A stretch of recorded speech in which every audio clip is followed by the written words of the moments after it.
classroom today, you will learn about George Washington.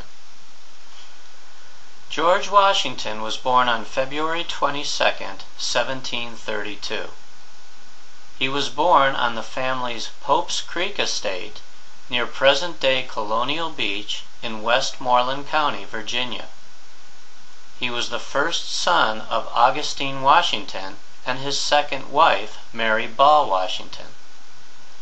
George Washington was introduced to Martha Dandridge Custis by friends of Martha when George was on leave from the French and Indian War.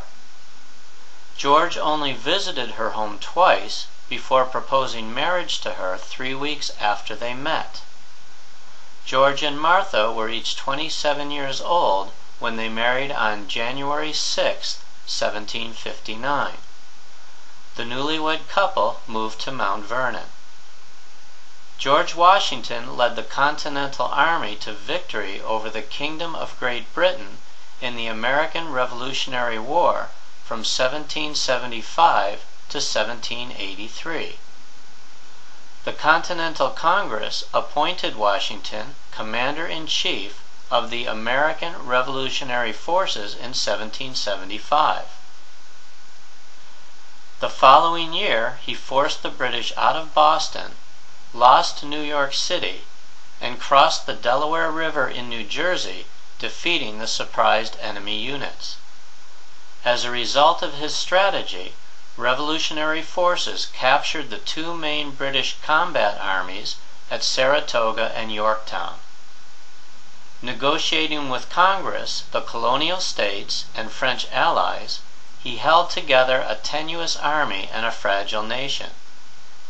Following the end of the war in 1783, Washington returned to private life and retired to his plantation at Mount Vernon.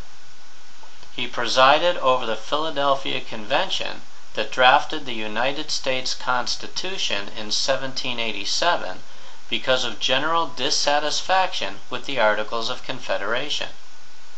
George Washington became President of the United States in 1789. George Washington served as the President of the United States of America from 1789 to 1797. He sought to create a great nation capable of surviving in a world torn asunder by war between Britain and France. His unilateral proclamation of neutrality of 1793 provided a basis for avoiding any involvement in foreign conflicts. He supported plans to build a strong central government by funding the national debt, implementing an effective tax system, and creating a national bank. Washington avoided the temptation of war and began a decade of peace with Britain via the Jay Treaty in 1795. Washington's farewell address was a primer on Republican virtue and a stern warning against partisanship, sectionalism, and involvement in foreign wars. Washington is seen as a symbol of the United States and republicanism in practice. His devotion to civic virtue made him an exemplary figure among early American politicians. Until next time.